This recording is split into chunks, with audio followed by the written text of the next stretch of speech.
Assalamualaikum warahmatullahi wabarakatuh.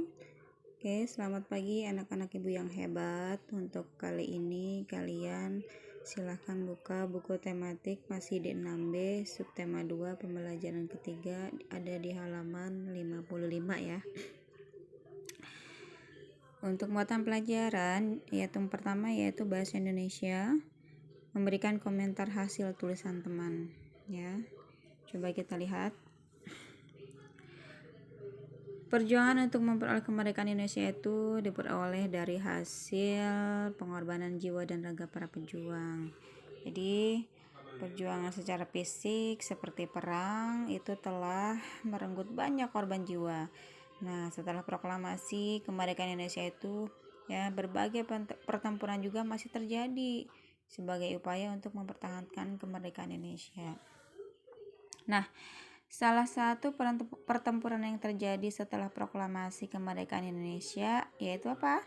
Pertempuran Bandung Lautan Api, sama seperti pertempuran Medan Area. Nah, peristiwa Bandung Lautan Api itu merupakan upaya para pejuang Bandung untuk menghentikan sekutu. Ya, sekutu itu ingin kembali menguasai wilayah-wilayah Indonesia. Jadi untuk menggali informasi tersebut lebih dalam, kamu boleh baca teks yang ada di halaman 56 yang berjudul Peristiwa Bandung Lautan Api. Kalian baca halaman 56 dan 57 mengenai peristiwa Bandung Lautan Api. Nanti jika sudah, lihat halaman 58. Ayo ingat, sebuah teks memiliki informasi di dalamnya itu. Di dalamnya ya, informasi apa saja yang kamu temukan dalam teks tersebut. Jawablah pertanyaan pada peta pikiran berikut. Ini adalah contoh peta pikiran. Yang pertama, ya, peristiwa Bandung Lautan Api. Judulnya ini ya. Nah, pertanyaannya pertama, boleh pakai adik Simba ya. A. Apa yang menjadi latar belakang peristiwa tersebut? Di mana peristiwa tersebut terjadi? Kapan puncak dari peristiwa tersebut? Siapa yang terlibat dalam peristiwa tersebut? Mengapa pejuang membumi hanguskan wilayah Bandung Utara? Bagaimana aksi pejuang mempertahankan wilayah dalam peristiwa tersebut? Ya, terus selanjutnya, nah setelah mendiskusikan jawaban dari pertanyaan berdasarkan teks berjudul peristiwa Bandung Lautan Api, tuliskan kembali menjadi sebuah teks baru. Adapun ayo ingat kembali ciri-ciri kalimat efektif. Yang pertama, adanya ketepatan urutan struktur di dalamnya, seperti ada subjek, predikat, dan objek ya, dan keterangan. Contohnya, para pejuang melawan Belanda di medan perang. Nah, subjeknya para pejuang, melawannya adalah predikat, Belanda itu objek, medan perang itu adalah keterangan. Adanya ketepatan pemakaian imbuhan pada kata-kata yang digunakan. Contohnya tuh, pasukan yang mendarat di Bandung dipimpin oleh Brigade McDonald. Kata-kata yang dipakai dipilih secara cermat, baku, dan sesuai konteks kalimat yang disampaikan. Contohnya, akibat serangan yang dilakukan pejuang Bandung, pihak Inggris melalui McDonald mengeluarkan ultimatum kepada Gubernur Jawa Barat. Oke, untuk selanjutnya muatan pelajaran IPA halaman 59 menjelaskan penyesuaian diri hewan untuk melindungi diri. Ya. Pada masa mempertahankan kemerdekaan, banyak rakyat Indonesia itu membentuk laskar-laskar perjuangan sendiri atau Badan Perjuangan Rakyat untuk mengusir penjajah dari Indonesia. Perhatikan gambar di samping. Di sini adalah motif seragam tentara bertujuan untuk menyamarkan keberadaan diri dari musuh. Ya, di situ ada gambar seorang TNI Angkatan Darat.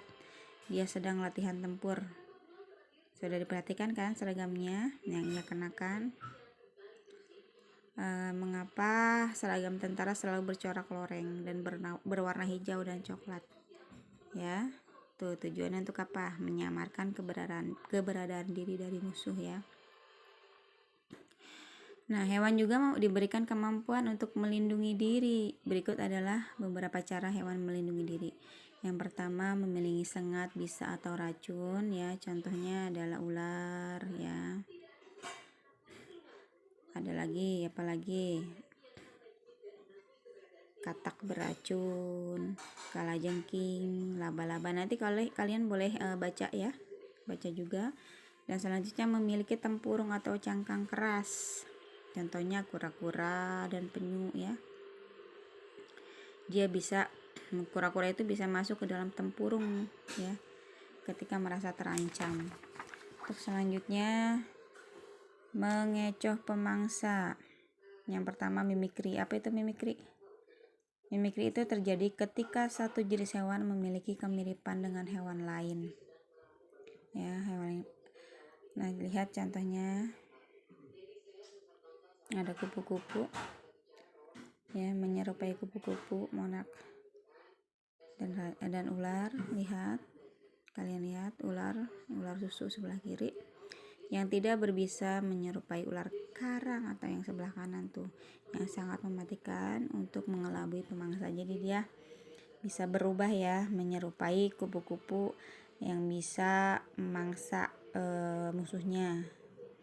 Tuh, mirip ya, bisa menyerupai kiri dan kanan tuh mirip, padahal beda ya. Terus selanjutnya kamuflase. Coba perhatikan gambar di samping. Kamuflase pada ngengat.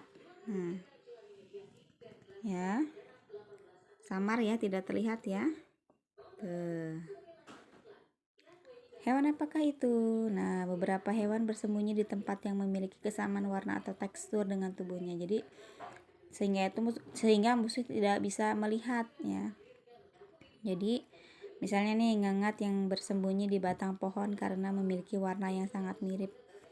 Samar ya, jadi mirip seperti pohon, tidak terlihat oleh musuh. Nah, belalang sembah bersembunyi di antara dedaunan yang memiliki warna yang sama dengan tubuhnya. Selanjutnya ada gambar nih, kadal yang berbentuk seperti daun kering bersembunyi di antara batang pohon nih. Tidak terlihat kadalnya ya, karena ada kadal. Dia sedang bersembunyi di antara daun kering. Bunglon pun sama. Bunglon itu mengubah warna kulitnya menyerupai dedaunan tuh. Jadi samar sehingga musuh tidak melihat. Autotomi. Nah, apa itu autotomi? Ya. Autotomi itu terjadi pada cicak ya, cicak. Jika cicak merasa terancam, dia akan memutuskan ekornya atau autotomi. Nah, cicak memutuskan ekornya saat dikejar pemangsa. Ekor cicak yang masih bergerak-gerak akan mengecoh pemangsa, sementara si cicaknya melarikan diri. Ekor cicak akan tumbuh kembali menggantikan ekor yang hilang. Tidak hanya cicak ya, kadal pun melakukan hal yang sama. Selanjutnya menyemprotkan tinta. Contohnya pada gurita, cumi-cumi, dan sotong. Dia akan mengeluarkan tinta hitam ketika dikejar pemangsa. Selanjutnya memiliki duri. Ya, landak itu memiliki rambut yang termodifikasi menjadi duri yang tajam. Nah, duri-duri landak akan berdiri ketika ada pemangsa yang datang. Selain landak, hewan seperti ikan buntal dan landak laut juga melindungi diri dengan duri. Nih, di sini ada gambar duri pada landak. Ya, merupakan rambut yang termodifikasi menjadi besar dan mengeras ya. Oke, mungkin penjelasan Ibu cukup sekian. Seperti biasa nanti kalian baca ulang lagi ya materinya. Nanti tugasnya Ibu share via GCR. Terima kasih. Wassalamualaikum warahmatullahi wabarakatuh.